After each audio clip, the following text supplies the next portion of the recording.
建民论推墻，各位朋友，大家好。今天是2020年9月12号，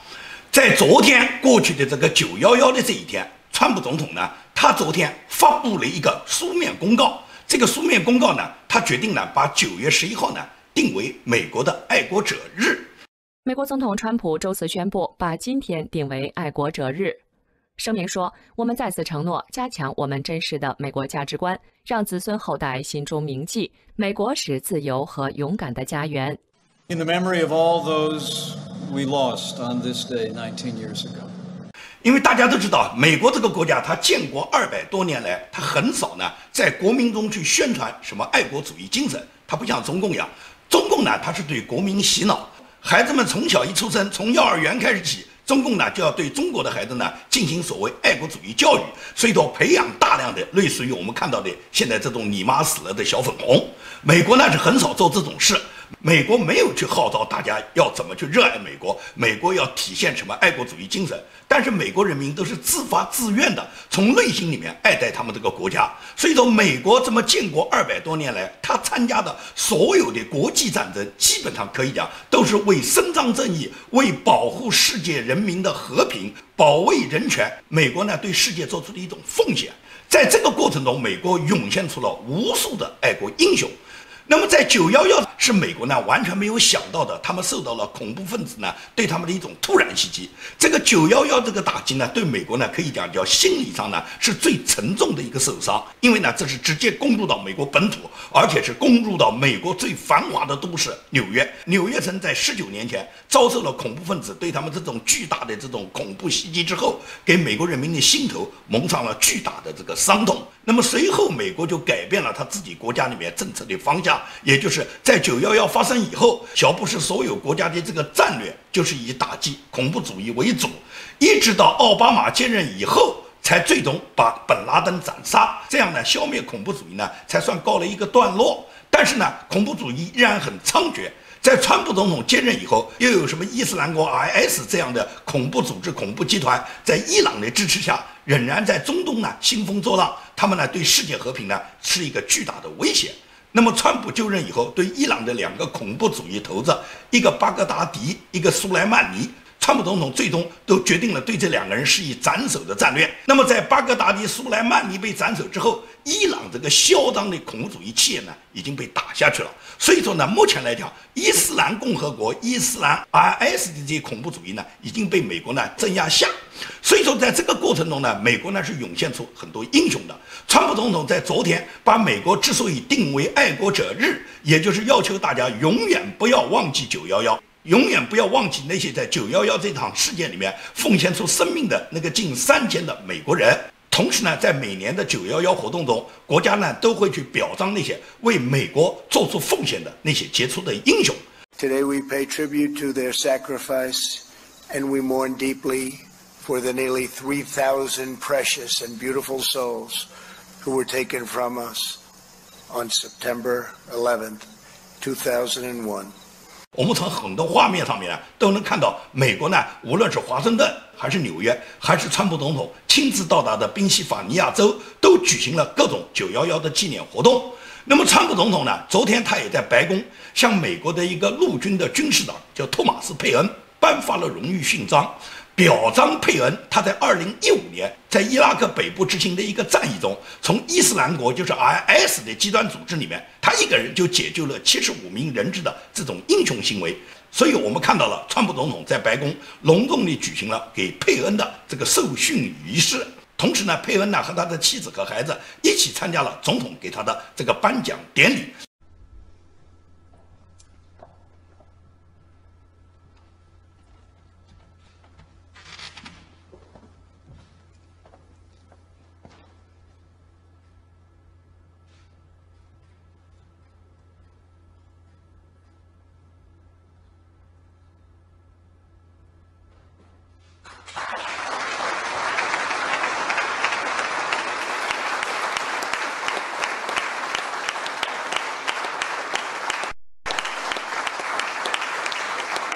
那么在这个颁奖典礼上，我们可以看到一个明显的对比，也就是川普总统在给佩恩受训的这个过程中啊，你看佩恩始终是昂着头颅，这个英雄啊就是英雄，你看这个英雄气概。所以川普总统呢，认真的把这个勋章挂在他的胸前，整理好他的勋章，然后川普总统和他热烈鼓掌，这是英雄，他就表现出他这种不卑不亢的气概。你再看看中共最近也搞了这个新冠病毒的庆功大会，习近平呢把这个新冠病毒呢，就算是他向全世界宣告他已经赢了，胜利了，这个新冠病毒在中国已经解决了。那么表彰大会也开过了，授予钟南山为英雄。那么你看他给钟南山受训的那个过程中，钟南山是赶紧就垂下他那个头，向领袖致敬啊，伸着脖子等着领袖给他挂上那个金链子啊。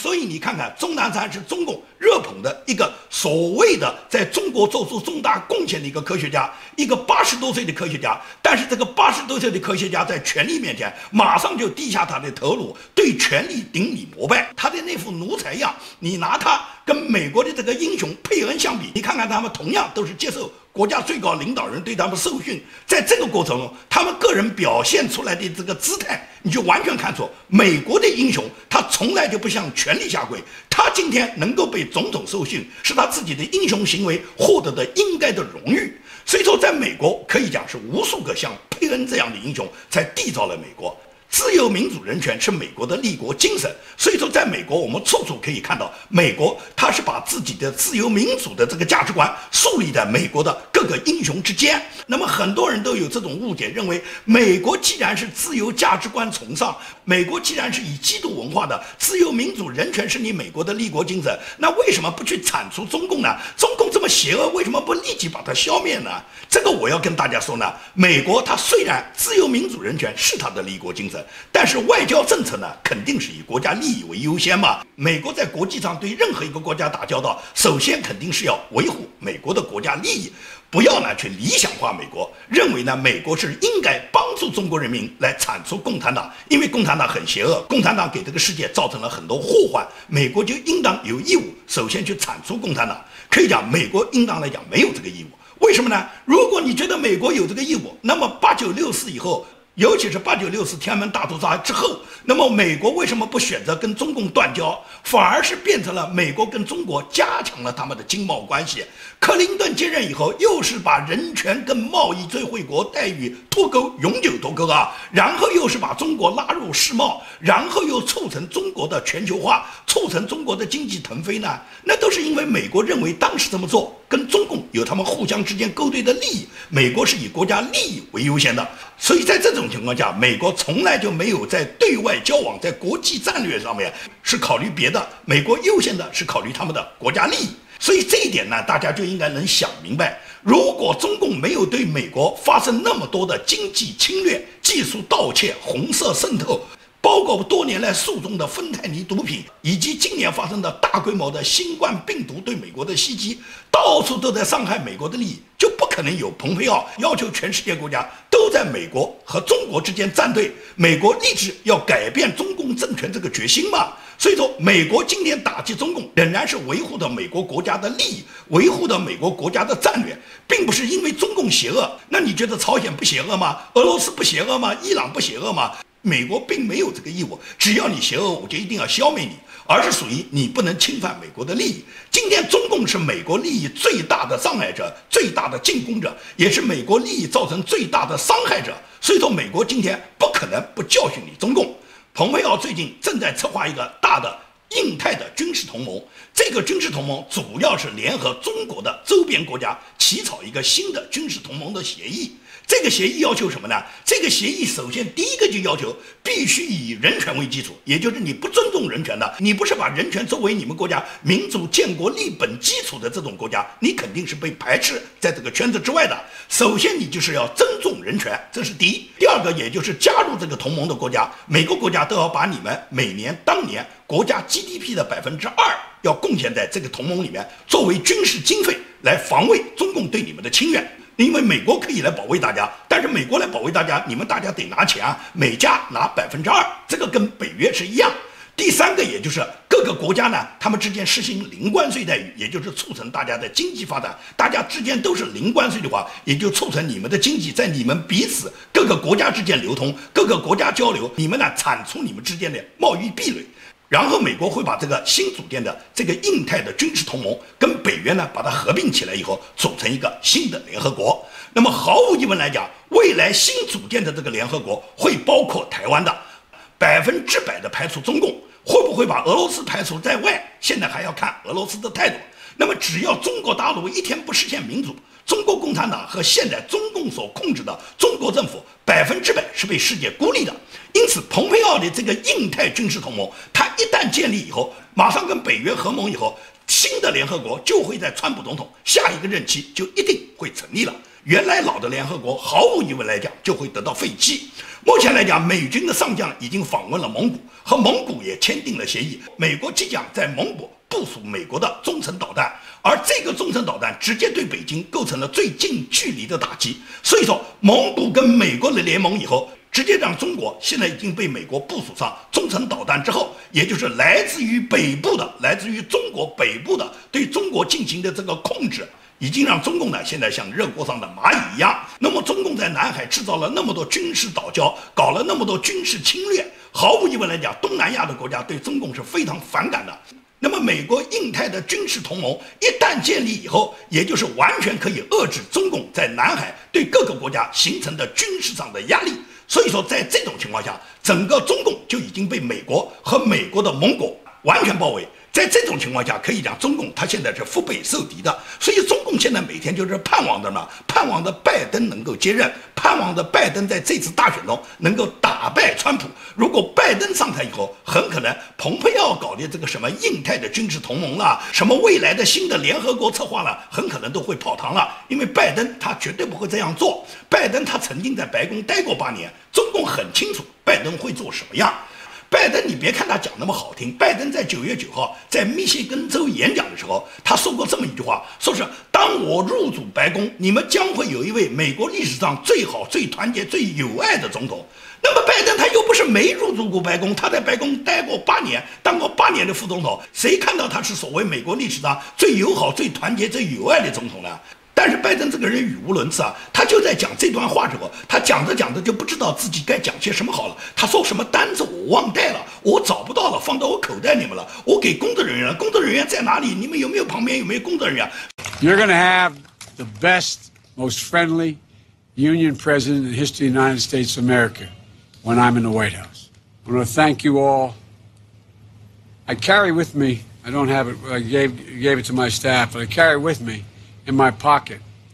do I have that around anyone? Where's my staff? I gave it away anyway. I carry a schedule in my pocket. I don't have it, I gave it to my staff. 所以拜登这种语无伦次和他自己在讲台上面都能够这种老年痴呆症爆发的这种状态，你觉得美国人民怎么选举拜登作为总统呢？但是中共呢会促成拜登的当选，中共已经在美国可以讲花费了无数的资金、无数的人力，搞了无数的破坏活动，包括在抖音、在微信里面都联合发起了要怎么去支持拜登，要怎么去扰乱川普的大选。但是呢，中共这个梦是肯定很快就要做醒了，因为9月15号没有2-3天就到了。这个 TikTok 在9月15号被美国企业收购的这个可能性几乎为0了，所以到了9月15号 ，TikTok 被禁止，那已经是100%的。川普总统已经一再表达了，他在9月15号是给出的最后期限。随着 TikTok 被禁止以后，微信在美国被禁的可能性也非常非常大。因此来讲，中共所玩弄的那些把戏，中共玩弄的那些手段，美国都很清楚。美国会一一有针对性的对中共进行密集性的打击，绝对不会让中共随便破坏美国的大选。川普总统绝对不会因为你中共搞了破坏，川普总统最终就不能够当选。中共破坏加剧，但是美国对中共的这个打击呢，我曾经在节目里面说过，美国是一步一步进行的战略，因为美国呢，它不会呢是快刀斩乱麻，这个脱钩呢是一环一环的脱，因为呢，美国需要有足够的时间把美国的产业从中国撤出，从香港撤出。那么美国在撤回自己的产业，美国全部布置到位以后，它的这个对中国的这个战略打击呢，就会从贸易战上升到科技战，从科技战上升到金融战，然后金融战最终就变成了是冷战，就是政治上的冷战，最终有可能发生热战，这都是很难我们现在就做出推测的，就有没有可能发生热战。但是从贸易战到科技战，我们大家已经看到了，中美之间从贸易战之后，美国对中国科技战略打击已经一步一个脚印，已经有很多步骤。美国政府从2018年之后，美国已经开始对中国，包括像中兴啊、华为啊、到抖音啊、到腾讯啊这些中国的科技龙头企业，对他们都有不同程度的制裁，有的是完全封杀，像抖音到9月15号就完全封杀了，华为是完全封杀了。中兴后来因为跟美国达成了协议后，中兴还获得一些喘息的机会。目前来讲，很快要对中国的一个芯片产业叫中芯国际，这个中芯国际是中共在半导体产业希望能够赶超美国的唯一的一个芯片产业。那么这个中芯国际现在面临着美国对它的制裁和打击。美国国防部一位女发言人上个礼拜就透露，五角大楼正在和国务院紧急讨论，准备把中国的中芯国际列入实体清单。什么叫列入实体清单呢？就是列入实体清单以后，它就已经上了美国的制裁名单了。上了美国的制裁名单之后，这个企业是绝对不可以从美国获得任何产品的技术和产品的软件科技。那么如果有美国公司想给这个上了清单的公司供货，那么就必须要到美国国防部或者是到美国国务院申请他们的许可证，而这个许可证很难发放。一般来说，上了美国实体制裁名单的这个许可证，美国国务院是很少可能会给你发放的。所以在这种情况下，实际上上了美国实体制裁名单以后，这家企业它就不可能从美国获得任何技术了。所以中芯国际面临着美国对它的制裁和打击。美国政府这么几年来已经把中国有275家公司列入实体清单，这个里面包括了华为、中兴，还有帮助中共当局在香港、在新疆镇压当地人民的这个海康卫视，这些都是被美国已经列在实体清单中。中芯国际这次完全有可能也被列入。中芯国际他自己感觉到相当的震惊，因为他完全不能失去对美国的依赖嘛，所以他赶紧发表了一个声明。这个声明我讲是此地无银300两，他一再声明他跟中国的军方没有关联。怎么可能没有关联呢？中国的芯片产业，军方用的是最多啊，中国的军队对这些高科技产品依赖的是最多啊。而中芯国际它生产的这个芯片是低端的芯片，它这个芯片的生产水平跟台湾跟美国它有很大的距离，最起码要差到4到5年的距离。而就这么一个低端芯片，它大量的还依赖美国对它输出的科技技术和软件。现在如果美国把它列为实体清单，就意味着它对美国依赖的这块科技就完全进口不到了。那么没有美国对它的进口，整个这个中芯产业马上就会陷于停产。因为这个中芯产业是中共在2018年跟美国打了贸易战之后，中国想摆脱对美国的依赖，他们积极发展的所谓国产的芯片产业。中国政府在中芯国际已经投入了290亿美元，希望把这个中芯国际把它做大做强。但是中国的芯片制造和芯片创造产业几乎可以讲是为零，完全连抄袭都抄不到。从美国只能是偷一点，那么大部分是限于跟美国和台湾购买。目前来讲，因为受到美国的制裁以后，美国和台湾都不再向中国供给他们的这个芯片，那么中共它没有这个芯片也就意味着所有高科技的电子产品、通讯产品最终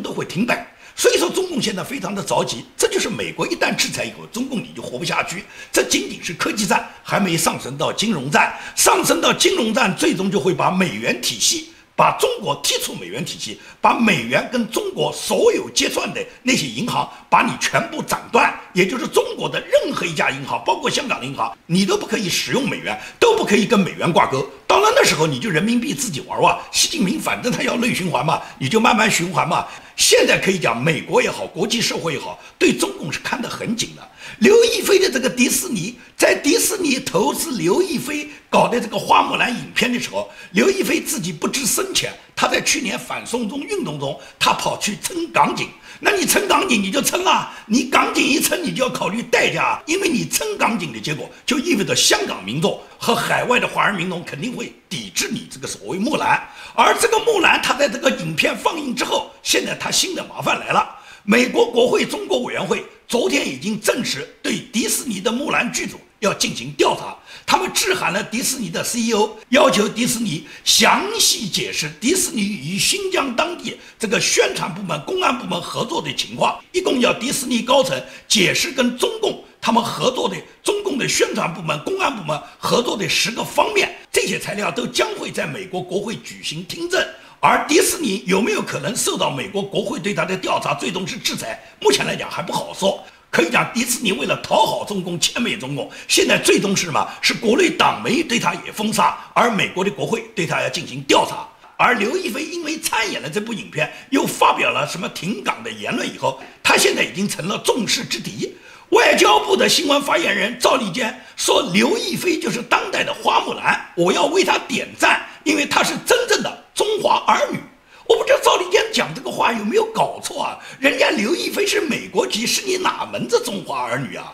如果到了美国才是优秀的中华儿女，怪不得中国的贪官他们个个要把他们自己的儿女送美国。原来真正的中华儿女都像刘亦菲这样，都是美国籍啊！一个美国人变成你优秀的中华儿女，我不知道赵立坚你在称赞他的时候，你有没有搞清中国人和美国人的区别？所以说呢，赵立坚这一类的新闻发言人就是战狼式外交嘛。他们这种战狼只知道站队，只知道为共产党歌功颂德，他们从来不考虑是非标准，不考虑他们的逻辑混乱的。因为专制国家就这样，独裁专制之下产生的只可能像赵立坚这种逆淘汰的这种新闻发言人，这种官员，这些官员的水平是相当差的。独裁者像习近平这种呢，往往是胸无点墨，而且呢还利令智昏。经常吸食了这个独裁的这个鸦片以后呢，就兴奋不已。这个昂山素季，缅甸的这个昂山素季，昔日都是民主英雄啊，大家都知道。但是昂山素季在真民主时候，大家把她当作民主女神。等到缅甸昂山素季执政了，获得了政权以后，他就享受了专制的好处。